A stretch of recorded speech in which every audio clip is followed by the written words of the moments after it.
आगे question number 4 दिया है, ग्राफ पेपर पर अंकित बिंदुओं के निर्देशांक ज्ञात कीजिए। हो जाएगा यो, कोई दिक्कत नहीं ना है? चलो क्वेश्चन नंबर जो 5 दिया है वो एक बार हम बता देते हैं। थोड़ा सा कठिन दिख रहा है हमको, वैसे है नहीं, मिटा था ना इसको।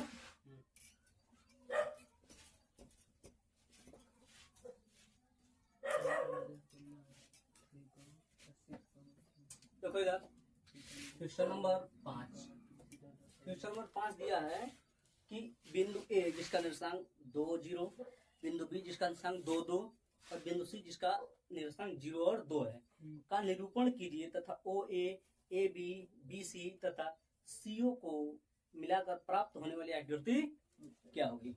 पहले सब बिंदु के निर्देशांक देखते हैं। बिंदु ए का निर्देशांक कितना दिया है? 2 और 0। बिंदु बी का निर्देशांक कितना लिखा है? 2 और 2। बिंदु सी का कितना लिखा है? 0 और 2। ठीक है, निरूपण करना शुरू करते हैं। सबसे पहले क्या करेंगे, हम आकृति एक बनाएंगे, क्या बोलते हैं, कार्तिक तल बनाएंगे एक। हाँ क्या दिक्कत है यार प्लस प्लस में, तो हम अपने पास नहीं दिए प्लस प्लस, एग्जाम में माइनस माइनस वाला आ जाएगा। ठीक है, हाँ अक्सर ऐसा ही होता है, एग्जाम में वही आता जब नहीं पढ़ते हैं। ठीक है, तो तुम हर चीज पढ़ना। क्लियर? बिंदु के बारे में पहले बात करते हैं। इसका अनुसार कितना है? 2 और 0। पहला क्या है? भुज है, वो कितना लिखा है? 2। एक्स अक्ष पे हम 2 चलेंगे, 1 2। ठीक है, ये हो गया इसका 0। ठीक है, ये हो गया 1 और ये हो गया 2। वाई अक्ष पे कितना चलना है? 0। तो क्या इधर हम कोई चलेंगे? कुछ नहीं चलेंगे, यानी कि जो बिंदु ए होगा वह इसी बिंदु पे क्या करेगा, यानी कि एक्स अक्ष पर ही स्थित होगा। समझ में आई बात? इसका निर्देशांक यहाँ लिख लेते हैं 2 और 0। बिंदु बी के बारे में बोल रहा है कि इसका निर्देशांक 2 और 2 है। 2 तो हम इधर चल दिया है, 2 बस इधर चल रहा है, 1 और 2। ठीक है, यानी कि 1 2 क्या करेंगे, एक्स अक्ष के समांतर लाइन खींचेंगे 2 से होते हुए। ठीक है, वाई अक्ष पे भी वो 2 चल रहा है ना, एक्स अक्ष पे भी और 2 वाई अक्ष पे भी। तो एक्स वाई अक्ष वाला ये हो गया, और एक्स अक्ष पे पहले हम चले थे, मिलाओगे यह पॉइंट हमारे पास क्या हो जाएगा, यह बी। इसका निर्देशांक कितना है? 2 और 2। क्लियर है? बिंदु सी के बारे में देखो बोल रहा है कि इसका निर्देशांक जो है 0 और 2 है, इनकी एक्स अक्ष पे हमको नहीं चलना है, सिर्फ कहाँ चलना है? वाई अक्ष पे। तो वाई अक्ष ये हुआ, इस पे चलेंगे तो यहाँ पे बिंदु क्या हो जाएगा? सी, जिसका निर्देशांक हो जाएगा 0 और 2। अब बोल रहा है कि आकृति बताइए कौन सी बनेगी। ये बोला है ना, आकृति यही बन रहा है। ये मिला दिए, ये मिला दिए, ये मिला दिए और ये मिला दिए, यही आकृति बना ना। क्या है यह? वर्ग है। क्लियर? तो दिक्कत नहीं ना है? हमारे तरफ से इसमें जितने एग्जाम्पल दिए थे हमने सब क्या क्या एग्जाम्पल बता दिए हैं। अब जो है वो प्रश्नावली है। प्रश्नावली में भी कुछ ज्यादा नहीं है। पहले में दिया है कि चतुर्थांश ज्ञात कीजिए जिसमें निम्न बिंदु क्या है? स्थित है। पहला लिखा है, वैसे बता दे रहे हैं। देखो सबसे पहला क्या बोला है?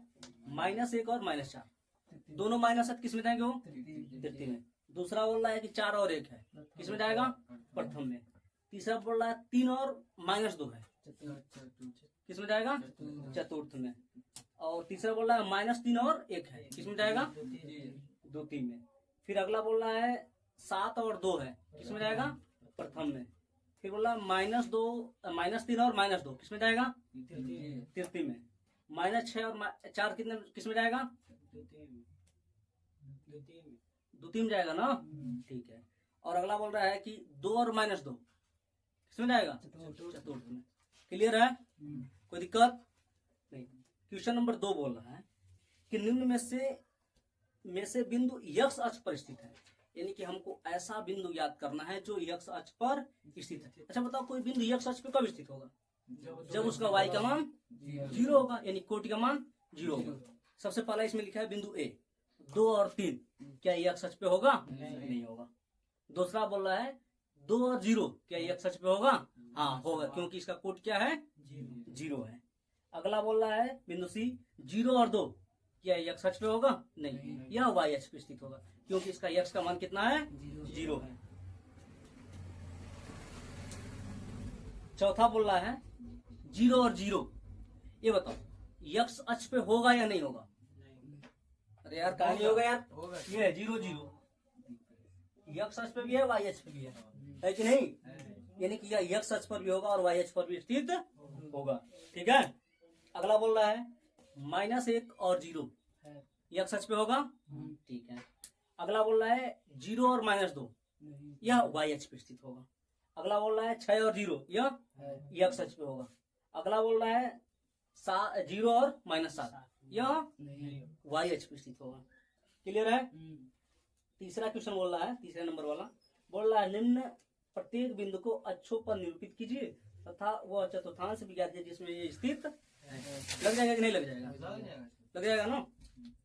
अगला देखो क्वेश्चन नंबर 4 का पहला बोल रहा है -4 और 5 का भुज ज्ञात कीजिए। भुज क्या होता है? पहला वाला कितना होगा? -4। फिर आगे बोल रहा है -6 और 6 का कोटि ज्ञात कीजिए। कोटि कितना होगा इसका? 6। ये जो क्वेश्चन है ना बड़े में नहीं आएगा, बहुविकल्पी में 1 नंबर में। जो तुम नकल करने के चक्कर में रहोगे ना वो नहीं करना पड़ेगा, जान जाओगे। ठीक है। अगला लिखा है मूल बिंदु के निर्देशांक क्या होते हैं? ये क्या होता है मूल बिंदु के निर्देशांक? 0 0। ठीक है। अगला बोल रहा है भुज 0 वाला बिंदु कहाँ स्थित होगा? अरे भुज जिसका 0 होगा वो y अक्ष पे स्थित होगा ना। फिर आगे बोल रहा है कोट 0 वाला बिंदु कहाँ होगा? नहीं समझ में आ रहा है तुमको जी? नहीं आ रहा है? देखो बोल रहा है कि उसका जो कि मतलब कोई भी बिंदु जो है वो x अक्ष पे होगा कि y अक्ष पे, पता करना है ना। मान लो भुज का मान हमारे पास क्या दिया है? 0 दिया है। जब भुज का मान 0 हो जाएगा यानी x पे मान उसका क्या हो जाएगा? 0, यानी कि हमको x अक्ष पे चलना ही नहीं है, सिर्फ कहाँ चलना है? y अक्ष पे। जैसे मान लो कोई भी निर्देशांक लेते हैं 0 और 2 वाला लेते हैं। ठीक है, क्लियर है? हमको x अक्ष ये है ना चलना ही नहीं है, यानी कि x अक्ष पे 0 चल दिया, यानी चलना ही नहीं है, जहाँ पे थे वहीं पे खड़े रहना है। फिर कोट कितना इसमें? 2, यानी कि कोट इस पे कोट कहाँ चलेगा? y अक्ष पे चलेंगे हम। मान लो यहाँ पे आ गए या यहाँ पे आ गए 2, ये जो पॉइंट है। हाँ ये बताओ यह जो बिंदु है किस अक्ष पे स्थित है? y अक्ष पे। यानी कि कोई भी बिंदु दिया है और उसका भुज 0 है तो वह बिंदु कहाँ स्थित होगा? y अक्ष पे। और यदि कोट 0 हो जाएगा तो कहाँ स्थित होगा? x अक्ष पे। नहीं समझ में आया? क्लियर हुआ? उल्टा होता है यार, यदि x का मान 0 है तो y अक्ष पे स्थित होगा और y का मान 0 है तो x अक्ष पे स्थित होगा। क्लियर? आगे बोल रहा है क्वेश्चन नंबर 5 बिंदु P जिसके निर्देशांक लिखा है -4 और 2 को निरूपित कीजिए, निरूपित कर बिंदु Q के निर्देशांक ज्ञात कीजिए। अब बोल रहा है रेखाखंड जो PQ है x अक्ष का लंब समद्विभाजक है। बताएं क्वेश्चन ये। हाँ बिठा दे।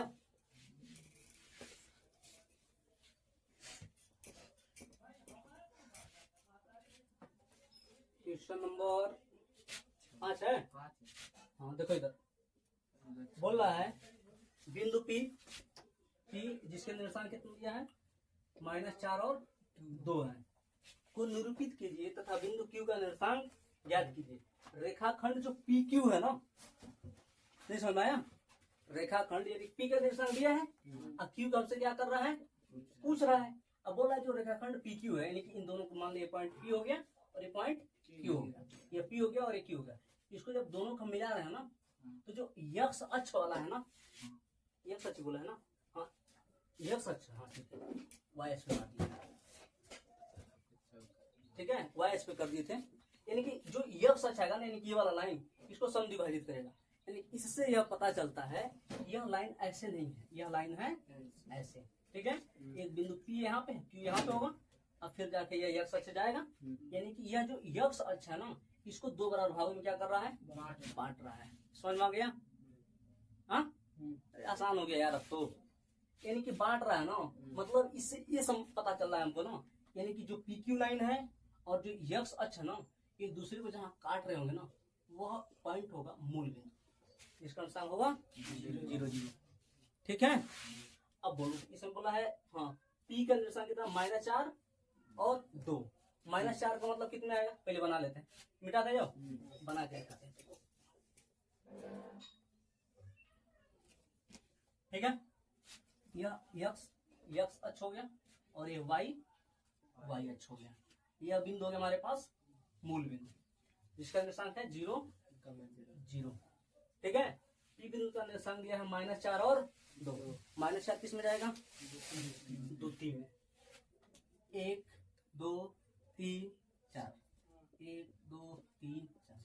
ठीक है, और y का मान कितना है, 2 है, यानी कि 1 2। ठीक है, मिलाओ,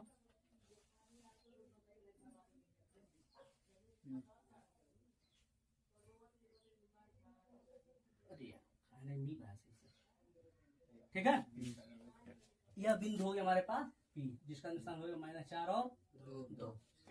ठीक है, क्लियर हो गया। अब बोल रहा है जो यक्स अक्ष है ना, इस P और ये Q हमारे पास एक लाइन है जो कितने भागों में बांट रहा है, समद्विभाजक है, यानी कि बराबर भागों में बांट रहा है। यानी कि लाइन यार कहीं ना कहीं ना जो जा रही होगी ये ऐसे जा रही होगी, समझ में आया? हाँ, यह P बिंदु हो गया। तो सबसे पहले हमको करना क्या पड़ेगा ना, यह दूरी याद करना पड़ेगा।